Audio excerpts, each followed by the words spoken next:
Okay, so a little bit of a background about Faye. Faye is a speaker with us that actually does a lot of different events. We are always very happy to have Faye. She's a big supporter of Startup NV in many different ways. She's also one of our mentors. So if you listen to her and you're like, oh my God, she's amazing, contact Audrey. She is on our mentor list. So Faye is a startup junkie. As a business generalist, she spent the last 10 years wearing many hats from investing to operating and everything in between. Most recently, she was the head of operations and venture partner at Forum Ventures, supporting 250 plus early stage SaaS startups. She also sits on the board of Startup Vegas and speaks, writes, and advises on entrepreneurship, investing, community financial inclusion, and women's rights. Faye also runs YPOC, pronounced YPOC, a community that uplifts, promotes, and advances young professionals. Thank you for being here today, Faye. I'll hand it over to you. Thanks, appreciate it. Always love speaking at Startup NV. I feel like it's very probably ominous on Zoom because you guys can't see me, but you can hear my voice. So hello. So I'm super excited to be doing this talk. I love storytelling. I think it's like human nature to tell stories and to want to connect with other humans. And that's really all that this pitch is about. In this particular session of storytelling, we are doing the 1 minute pitch, which some people call the elevator pitch. So we will get into it. So what is a 1 minute pitch? A 1 minute pitch is an extremely short, as you can tell, 60 seconds, rehearsed sales pitch to capture your audience's interest and want them wanting more. It is not a sales pitch. Okay, so just to be clear on the 1 minute pitch, it's not a full sales pitch and does not explain a lot about you or your business. A lot of times people try to cram in as many words, as many buzzwords, and as many things as they can possible about their sales pitch. And that is not the point of a 1 minute pitch, right? The point of it is to capture people's attentions. Founders are generally pretty bad at this because you live and breathe your business, right? And when you live and breathe something and it's your baby and you're absolutely obsessed with it, what's gonna happen is you're gonna wanna tell everybody every single thing about it. Even when we talk about longer pitches, which I'm actually doing a session in 2 weeks on the 10-minute pitch, which is like a traditional pitch to an investor, you still don't wanna include all the information. You never at any point wanna word vomit. And so rehearsing and perfecting this is crucial. And like rehearsing with other people is crucial, not just yourself, because you need that feedback. So why have a 1 minute pitch? One, explaining your business in its simplest form will garner interest from the largest audience. So obviously, if you know that your audience is going to be very specific, like let's say you're an AI developer and you're building a super high-tech AI and you're talking to somebody else that's also an AI developer, yeah, you probably can talk to them in your language and your jargon. But if you're talking to a wide audience and you're not sure what everybody knows, explaining something in the simplest form is going to be able to capture as many people's attention as possible. Two, you don't want to say the wrong thing if you get a rare opportunity, right? A lot of people call the 1 minute pitch like the elevator pitch because, like, I don't know, what if you're in an elevator at a conference in Vegas and you're with some tier 1 investor? You don't want to like be stumbling on your words or not know what to say. You want to have something that's rehearsed, 1 minute, quick, get them interested. And then third, people have short attention spans these days. We all know that, like, TikToks are literally 60 seconds. And I'm going to be honest, I scroll through the 60-second TikToks. If I see that it's taking too long at the bottom, I'm like, no, get to the point. So if you don't capture them at the beginning, you've lost that sale, right? And when I say sale, I don't just mean customers. An investment is also a sale. So like you've lost their interest. They're not going to give you the money or invest or whatever it is. And so scenarios where this can be helpful, obviously a pitch competition with a time limit. I've heard of pitch competitions where the time limit is 3 minutes. I was like, dang, I don't know anything about this business. So, okay, so back to scenarios where this can be helpful. Obviously pitch competition. Like I was saying, I've heard of pitch competitions that are 3 minutes. So really the expectation is explain your business in 60 seconds, explain your business model in 60 seconds, and then explain why we should care in 60 seconds, right? And so having that one-liner ready is like super critical. Two, attending a conference, right? People are like running back and forth. It's some of these conferences are like 10,000 people, right? 30,000 people. Like you got to get it in and out and you got to explain to everybody what you do. So like having that one sentence is so important. Three, randomly meeting someone relevant, kind of like what we said, like if you're in an elevator and you're like, oh shit, you're a big time investor. And then four, a cold call, right? I used to do cold calling, which for anybody else that was a salesperson, rough times. But like if you don't get their attention in the first 30 seconds, they're hanging up on you and people are mean. So a lot of really, really useful scenarios in which you need this 1 minute pitch. So there's a framework that I really like to use. First things first is your audience, right? Who are you pitching to? I kind of explained this a little bit earlier of like, if you have a really wide audience, you want it to be as simple as possible. But if on the other end of the spectrum, you're talking to experts in your field and they know exactly what you're talking about, feel free to use jargon, right? Feel free to use words that they're going to understand. So first, who is your audience? You know, in a generic sense, are they investors? Are they looking to give you money, or are they customers? Are you looking to sign deals with them? Is it the general public? Is it a conference with a bunch of different types of people? And then even within that, how intellectual are they about your product, right? Do they know everything about the type of business that you're running? Do they know nothing at all? Understanding your audience is going to give you a really good frame of mind on the types of the way that you can message what you're saying to them. And so really good place to start with the audience. 2 is the value. So now that you know that audience, what do they care about? What would interest them? If you're pitching to investors, they care about money. So you're going to pitch that you're going to make them a lot of money, right? We all know venture capital investors in particular want 10x. So if you show up and you're like, hey, I want $1 million and I'll give you back $2 million, they're going to turn around and walk away. So understanding like what they care and what they're looking for in particular obviously has a lot of value. If you're looking at customers, what's the customer's pain point? How can you get them hooked through that pain point, through the thing that they're actually experiencing, right? I think like right now, actually it's shop talk. A lot of retailers are here in Vegas, right? So you go up to them and you say like, I know retail isn't doing so great right now because e-commerce is taking over. Well, this is how I can help. So understanding that value always helps you there. And then once you do value, the next step is really positioning. What messaging resonates with them? And then write a script. So what we were saying about investors, right? Investors like to invest in, I mean, it depends on the investor, but like as specific as we can get about our audience, we know the type of messaging that we can use. We know the words that are attractive to them. We know the type of style that they like communicating with, right? Before COVID, a lot of investors liked meeting in person. I remember when they used to like fly out, founders or the investors themselves would fly out to meet with you.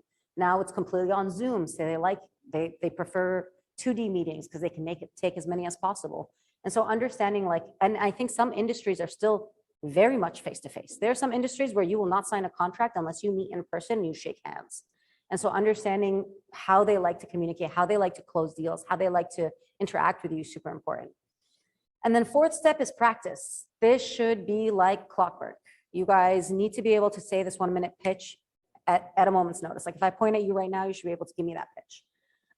And this doesn't just mean yourself. I know a lot of people practice in the mirror. That's fine. That's great. You should do that. You should also practice with other people. And particularly, you should practice with people that are going to be similar to the demographic that you're practicing for, right? So if you're practicing for investors, you want to meet a few investors, maybe, if you're trying to pitch to VCs, maybe start with some angels, right? And get their feedback. If you want customers, call some of your current customers, practice with them. If it's other entrepreneurs, call people that are going through the program with you, right? And then last but not least, every single framework I create, I always add the last step of improve. So you're going to test, you're going to learn, iterate, and improve. This is this is important for everything, but I will say it's particularly important for investor fundraising because the average entrepreneur now pitches to about 100, 150 investors before they get their first check. And that is just a data point and a reality. And so you want to make sure that you're perfecting your messaging. And one of the best tips is like starting with investors that you're not necessarily that interested in, right? So you can get that feedback first and then keep improving and work your way up to the people that you think definitely will invest. And by the time you get there, your pitch is perfect. This isn't just for the 1-minute pitch. This is just pitches in general. So yeah, constant iteration and improvement. Okay, so I was going to do an exercise. Most people are on Zoom, but we can do this. We can do this virtually. So we're going to do the exercise and really just walk through the framework, right? So if you take out a pen and a paper, I'm old school. You can do it on your laptop, I guess, if you want. I like pen and paper. First is pick a specific audience, right? I'm sure a lot of you guys probably have an instance where you have to pitch sometime soon. I figure most of you guys will be investor, but investor based, but if not, pick whatever your audience will be. And be very specific. Who are they? How familiar are they with your type of business? Write out their characteristics, right? Like age, most likely gender, whatever it is, right? And then 2, what do they value? So what's in it for them? What are they generally interested? What do they care about? And then 3, write a script. So keep in mind the audience and their values, and then use the grandma test. If you guys have never heard of that, that's a really big thing in product marketing. And what they do is they tell their grandma what they're doing. And if their grandma doesn't understand it, they fail the test. And so the idea is you're making it as simple as possible. Yeah. And I was gonna say, like, obviously this is an exercise that we're doing right now, but this is the type of thing that you should spend some time really, really thinking about, reflecting on, and like coming up with a really good statement, because you're gonna be using it all the time. Can't seem to ever get it right. That's okay. The other thing is it's always an iterative process. You're never gonna feel like it's right because you're always gonna want to adapt it. And the other thing is you're gonna want it to be as specific as the audience that you're talking to, right? So like if you are pitching to investors, you're going to have a very specific pitch. And if you're talking to clients, customers, clients, partners, vendors, whatever it is, you're always going to pitch like a different one sentence. So, and your business always changes, right? So as it adapts, you're always going to change it. Like think about how many pivots startups go through and how many times they have to like change their messaging. Yeah. So for like a 1-minute pitch, obviously you're condensing the most simplest thing, like basically just trying to draw someone in and be like, I'm interested, and trying to get them to like inquire more, essentially. That's the point. But I think part of that, at least for my context, is I'm working on a health tech company. For me, like, I think the question is there value in adding like a factoid, like about the landscape? Like say, like, for example, I'm just Googling for my own volition. It's like, oh, when you have a healthcare problem, sometimes it can take an average of like 5 or 6 visits to the doctor just to figure out what the problem is. Like something to like quantify the solution. Is that valuable in a 1-minute pitch versus? 100%. Okay. Yeah. Let me look at that then. Yeah, for sure. I think what's really like what you said is 100% correct. You want to draw people in, right? And so this goes back to the value that people are seeing. So if I go back to the framework here, so in the value section, you want to know what your audience cares about, right? So let's say you're pitching to a bunch of investors. Like obviously you want them to think that you have a really, really unique solution, or maybe even the problem is so unique and they haven't heard about it, right? I know, for example, I've worked with a lot of female founders, and obviously a lot of times when you're pitching to investors, they're males. And when they have a problem that's very specifically female, like companies that, you know, beauty companies or anything like that, a lot of times it's funny, they have to explain the problem. And that's what gets people interested. I worked with one company where she was a developer, and she created a solution where through an app, you could take a photo of your skin and it would color match the foundation. Oh, that's awesome. Right? I'm going to use that. But can you imagine the investors and their questions? Yeah. Especially for like knowing that not saying most VCs, but a lot of VCs are men. And it's like, oh, I didn't realize that color swatching is an actual like thing people are interested in, especially women who use makeup. That makes sense. Yeah. Okay. So her 1-minute pitch was very much like, did you know women are obsessed with finding the right foundation for their skin? As a matter of fact, the average woman goes through this dollar amount looking for the right foundation because they buy so many. And that was like eye-opening. Or they're like, what do you mean they're spending $250? And it's like, yeah, one foundation is $50. And men, their jaws just drop. So that's how she hooked them. But that's hilarious, because if she was pitching at like a female investor panel, she wouldn't do that at all. Yeah, she totally knows. Yeah. Yeah. Exactly. Okay. Gotcha. That's good. Okay. That's a good framework. Let me use that. Appreciate it. For sure. So if you guys are solving something that's really unique that nobody knows about, then you're going to want to talk about the problem. If you're solving something that a lot of people are trying to solve, but you're solving it in a different way, you want to talk a little bit more about the solution. Another thing I'll mention that might be helpful for you guys as you're thinking about this is think about why you're excited by it, right? A lot of times you figure out the story by, if you just talk about your business, I guarantee you, if one of you were to talk to me about their business for 5 minutes, I would spot the 3 different times your eyes light up.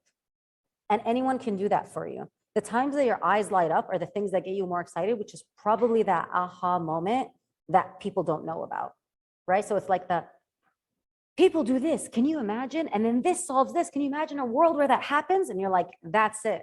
That's the moment that you want to explain to everybody. And so as entrepreneurs, you naturally know what that thing is, but because you talk about it so much, you're also interested in some of the other stuff. You're like, should I talk about the logistics? I'm like, no, we got 60 seconds. Skip that part. I added a quote if you guys want to see it. I actually really like this quote. Practice is just as valuable as the sale. The sale will make you a living. The skill will make you a fortune. I'm really, really big on this because I feel like all founders should be salespeople. Like there's something called, I like that chuckle. There's something interesting that happens when founders hire salespeople. a lot of times, even though you hire the most experienced, best salespeople around, they make worse sales than you. And founders get really mad about that because they're like, why are they making shittier sales? I don't have a sales background and I was selling better than them. And that's something, that I call founder magic. And founder magic is like those moments that your eyes light up, right? And when you sell it to somebody, you're so into it and you're so excited about what you're building that people get excited with you and they want to invest, they want to be committed. That's why nobody can fundraise other than the founders, right? Because if you hire somebody to fundraise on your behalf, no one's going to be as excited as you. No one's going to be able to raise as much money as you. That's also why sometimes people bring in co-founders that are better at fundraising and better at pitching, because you need that one founder that's going to be able to make those sales, get those clients, get those investors. And so when people hire those salespeople, they're like, why is he doing such a bad job? And it's like, no, it's not a bad job. It's really just that you had that magic, and you have to find a way to translate that magic to the salesperson. It's not just about the training of being a salesperson. Which is also why these exercises are so important, because as you figure out those pitches, if you already have them written down, you can literally hand them off to the next person. You can hand, if you created them also and you have a co-founder, you can give it to them. And then you guys have that like really seamless, really clear messaging that you have tested, you've practiced, and you guys sound succinct and like part of the same team. Okay, so we are Etancelle Tinte, which is translated from French. It's basically tinted sparkle. We're a U.S. cutting house of fine gemstones. And what we're currently offering is a line of sports athletic related jewelry. As there's now 25 million female sports fans of the NFL football teams alone. These are jewelry pieces that are more aimed at being suitable for both the office and being and allowing people to express their fandom. All right, lovely. I was trying to time, but I didn't catch at the beginning, but I think that was exactly 60 seconds. That was awesome. Thanks for doing that. Okay, it shows you already have a really good one-liner because I already drew Rakshana in. I'm a little drawn in. I'm like, interesting. I've never heard that before. My first internship ever was at LVMH and I did fine jewelry. And so randomly, I'm like, oh, I know a little about jewelry. Tell me a little bit more. I think it's really good. One, I would say definitely practice it because obviously you can tell you're a little uncomfortable and you're trying to read it. Yeah, and I think when you practice it, when you're comfortable what word is coming next, you'll naturally be more excited as you're talking about it and a little bit louder. So the engagement will come with the practice. But I will say the one thing is missing is probably what we were talking about on the chat earlier, which is like that hook, right? That maybe it's a stat, maybe it's something. My first thought when I was listening to you is there a market for this? Oh, okay. But who are you thinking in terms of audience? General public? So just to, for everybody online, he said he accidentally cut one for his wife. She wore it to work because she loved it, and now everybody's asking about it. Do you want to give it to Peter? 'Cause I'm Yeah. back and forth. Okay, I'm just gonna hand it to Peter so you guys can hear this conversation. Okay, cool. When did that happen? 4 years ago. Okay. The big problem that I've been working on overcoming is that most gemstones today are currently cut overseas. And so by price, I can't compete. It would just be too expensive of a product. But the big limitation has been the technology. And one of the things I've been working at, because my day profession is as an engineer, I've been working at building an automated machine to do more of the cutting. It takes the labor cost out, which is the largest piece of the cost picture. So it's, not to use a pun, but it's multifaceted is what I'm doing as far as that's. So you're creating the system to automate the cutting of gemstones, and you're also producing a line of jewelry. Yeah, the problem is I don't see there's a market in building the tooling. The U.S. gemstone industry for colored stones, overall the U.S. gemstone industry is about 50 million or 50 billion a year.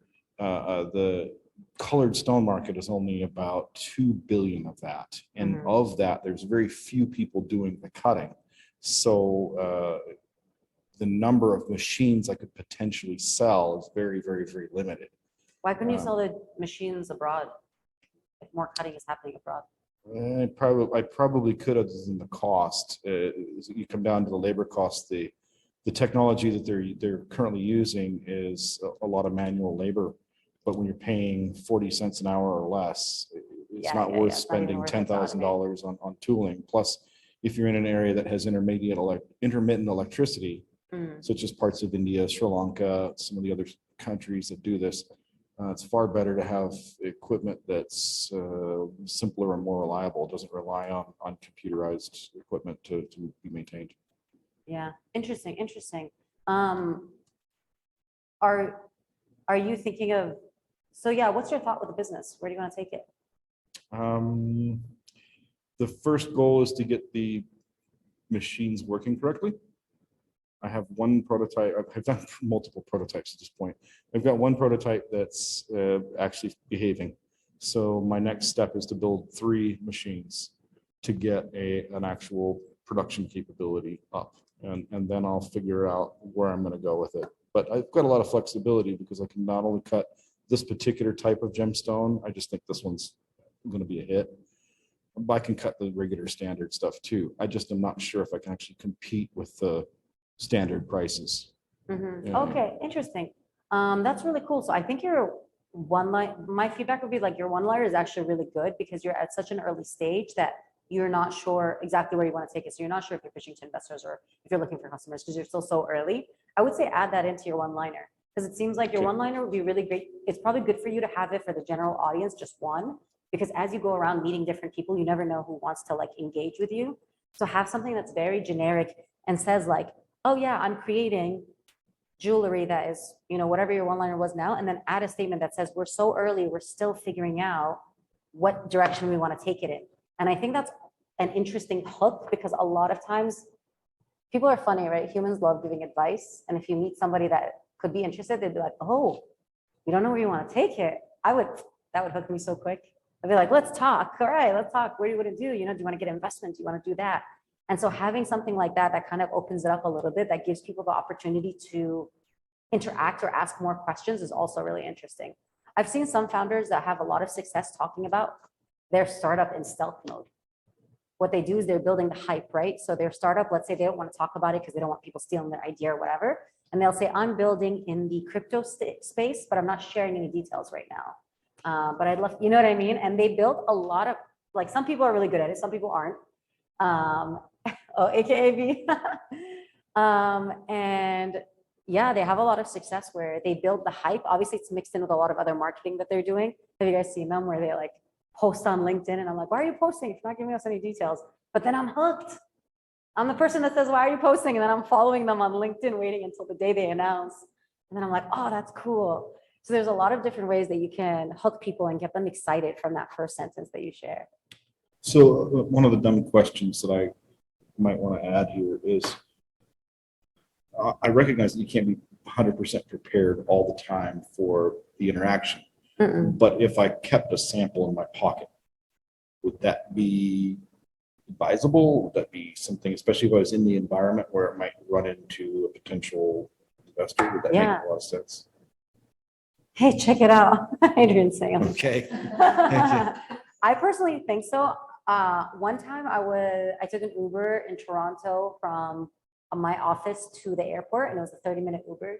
And the Uber driver's like, what do you do? I'm like, oh, I'm an investor. He pulled out a binder and he was like, here's all the products that I create. And he creates these like natural beauty products. And I was like, to be honest, a little hungover and I was not feeling it, but he was so excited about it. And you could tell he was so passionate that he like, honestly, like solved my hangover. And I was so excited and I got his information and I connected him with somebody that was interested. And so you like, that was like the most ready I've ever seen anybody, like had the binder with all the products and the SKUs and stuff to show me. So if it's not too much of a burden, I say, why not? I think there's also certain opportunities that, you know, certain types of people will be there, right? So like if you're at like a networking event, like for sure, right? If anything, why not wear it yourself, right? Because you said that this idea sparked from your wife wearing it to the office. And if it's that much of like an eye catcher, like just wear it, wear the ring everywhere you go, wear the necklace everywhere you go. That's the easiest. If you had like a bulky machine, I'd be like, yeah, probably don't want to be lugging this thing around. No, yeah. I was thinking specifically the jewelry piece, but yeah. Yeah, jewelry's the easiest. I mean, you could make a I actually suck at the jewelry. That's You don't like wearing jewelry, but you want to sell it. I can cut the rocks. I can't do the jewelry. I don't have the eye. Yeah. I feel you. You don't have to wear your own products. There's a lot of people that create amazing things and don't use them. But Well, that was kind of one of the things is I was really considering going to a 1099 contractor for this. Is I know a lot of jewelry creative types that,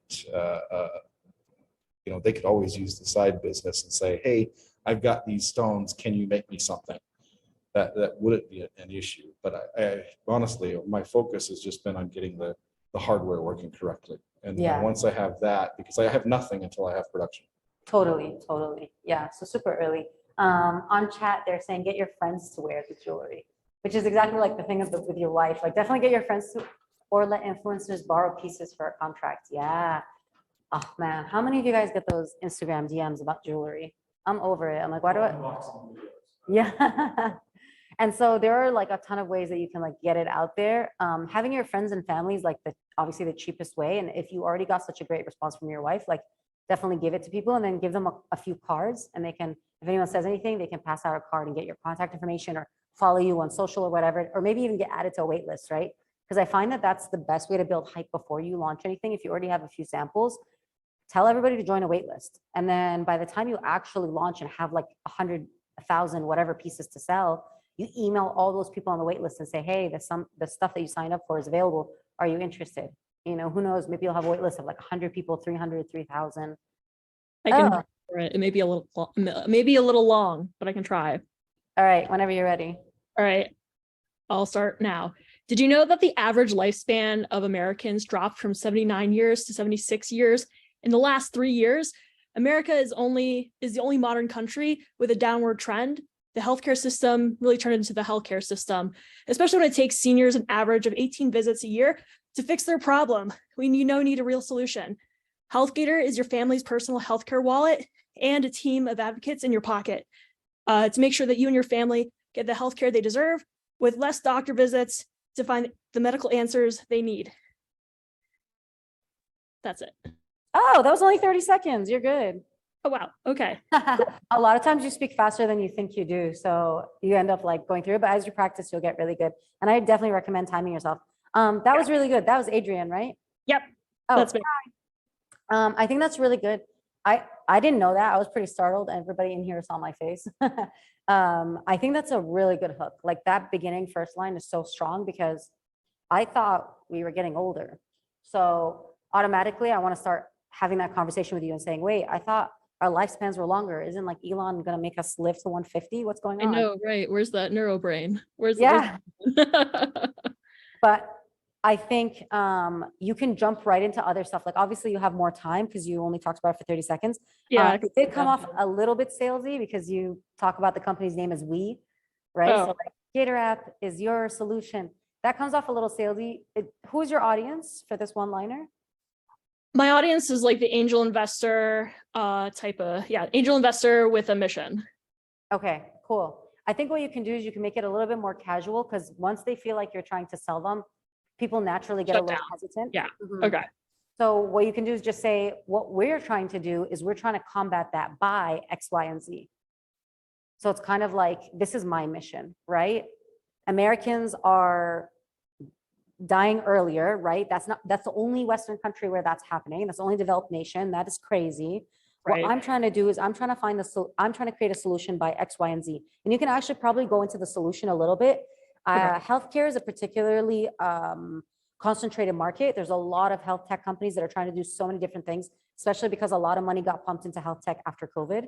Oh yeah. Yeah. And so people have heard, like investors in general have heard A lot of things. 1,000 health pitches, even if they're not healthcare investors. I was never a healthcare investor, and I've heard multiple healthcare pitches because there's just so many. And also it's very interesting because obviously a lot of it is saving lives. And so most investors are interested in that area, but Gotcha. you have to capture them and you have to differentiate yourself because I guarantee you, Okay.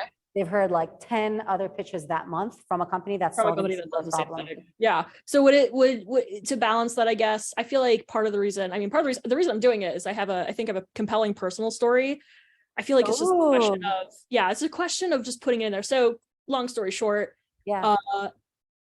October 2020, I woke up in an ICU, intubated, attached to a bed, diagnosed with cancer in the middle of a pandemic. Oh my I God. had to go through 6 months of chemo, came out the other side, but realized very quickly that the healthcare system is really a healthcare system. And so, I think I have the guts and ambition to hopefully help other people coordinate their care. Because during my cancer treatment, that was the biggest, hang up. And the only reason I got through it was because my dad is a physician. My mom is a nurse. They've been on 3 separate continents doing healthcare for 60 plus years.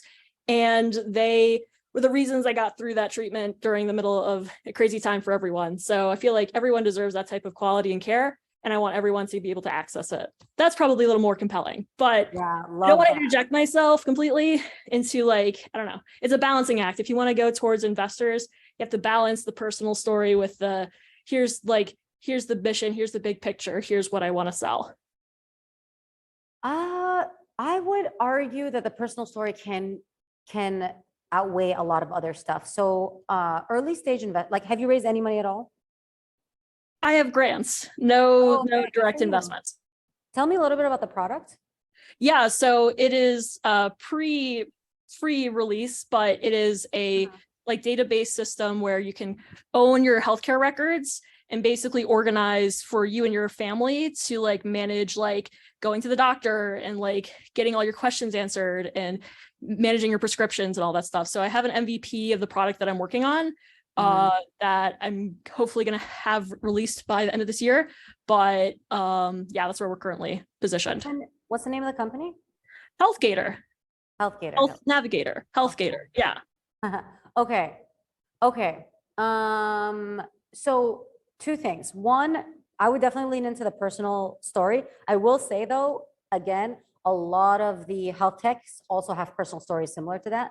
So still Fair. you'll have to differentiate. So when I've gotten pitched, and this is just my experience, obviously Yeah. you'll want to get other people's feedback, but in my experience, the health techs that I've met, there's 2 types of founders. There's one that experienced it as a patient and completely had a horrible experience and didn't want that to happen to other people, which is you. Right. And the other side is usually the physician turned founder who's Right. I did this and this is, I saw how horrible it was in the system and I want to change that. And so those are the 2 stories that you generally get. But honestly, as an early stage founder, you're really looking for only 2 things. One, is the market big enough? Yes. And obviously healthcare is huge. So you don't even have to argue that point. A product And then market fit. 2, the second most important thing is the founder. Because at the end of the day, you're giving this person money, they can pivot their company, right? Especially early stage money. Like if somebody gives you 100,000, 500,000, they don't get a board seat of your company. They don't get a say. And so Right. they're giving you this initial check and you're just going to run with it. You could commit fraud for all they know, right? Fair. And so they have to trust you, and they not just not to commit fraud, but also they have to trust you to be the right type of founder for this problem. So Right. I say that to say the personal story will show them that you're committed to the problem. A lot of times founders are really sold on the solution and they're like, look at this beautiful app that I built. And it's like, okay, what problem is it trying to solve? Like, I don't know, let me go find a problem for it. And it's like, that's not going to sell, right? Like if I sold shoes that were backwards heels, where your heel is on the ground and your toes are up high, there's no market for it. Nobody Right. wants You to have make to the show same it. height and uncomfortable. And I feel like, maybe it's just me because I've been a startup operator before for a few years. So I think that plus my experience is kind of why I'm doing this. But especially in the world of VC, just because of how dominated it is by this very certain demographics. Yeah. Definitely been diversified. I worry that changes just because of everything happening, but still it's changed. But there's especially just with my conversations with women founders, I feel like a lot of it is about how do you show off product to market fit early on, even if you're pre-seed, what are the numbers you're going to show? And so I'm trying to find ways to do that. So hopefully that kind of mitigates the and to your point, it's you want to find the person who'll just invest in you because you're you versus invest in you and show some kind of traction, not a lot, but something going in the right direction versus say me going to, I don't know, a Mark Cuban, I don't even have anything put together. Obviously that's a different script and that's at a different stage. So totally. that And makes then sense. the last thing I will say is when you described your product, you described it in a way that I've actually heard a few times before. Okay. There's a lot of people out there, especially blockchain companies nowadays, are trying to create I know, don't get me started on the chain. So there's a lot of companies that are trying to do that where the whole pitch is own your data, right? Like have your data. Why is it with all these different like, I'll be honest, I've lived in 4 different countries. When doctors ask me like what my history is, I'm like, I don't know. We're gonna have Yeah, to I don't remember exactly. I don't even remember their names. So it is important, but there are other companies out there doing something similar. So I would recommend like do a little bit of research, see what they're doing poorly and what you're doing better, or maybe this is part of your like research, and find a way to distinguish yourself because right now, I don't think you'll hook an investor because they'll be like, oh, I've heard this 5 times before. And Gotcha. automatically it's like discarded because if it's a very competitive space and they've heard it before, they're like, somebody else pitched me this a few months ago. I bet you they already got money and they're already on the way. Why would Right. so there's going to be too much competition. So you can even bring that up because it is such a busy space. You can say, look, here's my personal story. It was an absolutely horrible experience. I've heard of a few startups working on it, but they're actually not solving the right problem. I've experienced the problem and this is what I think is going to actually solve Right. it. So that's that's like what- basically you're addressing an objection. Okay. Yeah, because if you know they're going to object, which that's my gut feel is that they will because But yeah, I wasn't a health tech investor and I got pitched and I've heard like 2 others that said something similar. And like I said, a lot of blockchain companies, obviously the last 2-3 years have been trying to do something similar. So automatically they'll be like, oh, is this blockchain? Right. So there's a lot of objections that will come up. So I think you want to hook them in a unique way okay. that will, you don't have to address every objection, obviously. Like you just want them Until to they come up. Yeah. I just have to have Exactly. something for it. Right. Yeah. you just No, want but them that to makes not sense. dismiss you right away. Yeah. It makes Yeah. sense to prep you for it. And no, I appreciate the context, especially the piece where it's something that you've heard before. So it's a question of, okay, if you heard it before, then what's the differentiation between them and myself? So that's something I'll work on. So I appreciate it. For sure. Cool. Thanks for sharing. Yeah, of course. Does anyone else want to share? All right, let's do it. I'm Shannon Hanks. Portfolio Management and Recovery is a collection agency that works various types of debt, including the traditional consumer retail debt like payday loans and credit cards and financial obligations, as well as tenant debt and judgments. Led by me, an industry professional directing operations, ensuring compliance, maintaining professionalism, and providing constant training and review to build strong employees. I do have a software engineer on board that is going to write and develop custom integrated software for our industry, our company particularly, that will reduce 35% of our operating expenses, as well as automating a large portion of the processes. That will reduce cost, increase productivity and efficiency, and reduce risk, complaints, and legal liability. All right. You're right at 60 seconds, but I will say I don't think that would pass the grandma test. The what? The grandma test. You Okay. can keep the mic. We'll probably go back Okay. and forth a bit. The grandma test is when you say something to your grandma and if she understood it, then it passes. Like them and down. That's kind of what I was thinking too. Yeah. Tell me the first section, the first sentence, because I missed it. first thing you Portfolio said. Management and Recovery is Portfolio a management collection and recovery. agency that works various types of debt, including traditional consumer retail debt. Yeah, okay, I'll stop you there. I have a background in debt, so understand all those words, still don't have a lot of context as to what you're doing. Okay. Tell me a little bit more about your product. So it's basically a traditional collection agency, except for there's kind of 3 elements to it. Whereas I said the traditional debt, which is just the payday loans and portfolios that we would be purchasing and then putting on the collections floor. And then the tenant debt is, When they own your past landlord. due tenants and evictions and stuff. And usually those are placed because of the liquidation rate. They don't Mhm. usually sell those. So those are easy to keep things afloat like on a regular basis for operations, just because they're placed and we get a percentage. Mhm. Those would also go on the collections floor. And then So are you a broker? So are you a broker or you're actually the collections agency? the collection agency. Okay, And then the judgment accounts would be more of what we're having automated by the software engineer, which he's going to develop software as far as integrating our dialer system and our CRM and everything for the collections floor and make it all kind of like one thing, Mhm. because the dialer is really expensive in Mhm. itself. And then it's also going to kind of automate the judgment process. So when we get the judgment portfolios, it'll just kind of start that email, mail, automated phone call and everything. And then from there, it'll go onto the collections floor. And then from there, the accounts that we feel are suit worthy or that are eligible for that criteria mark, then once we compile a list in a certain county, then the software will file them with that county, with that court. And what are you doing different than other collections agencies? Most of them aren't doing judgments like that, and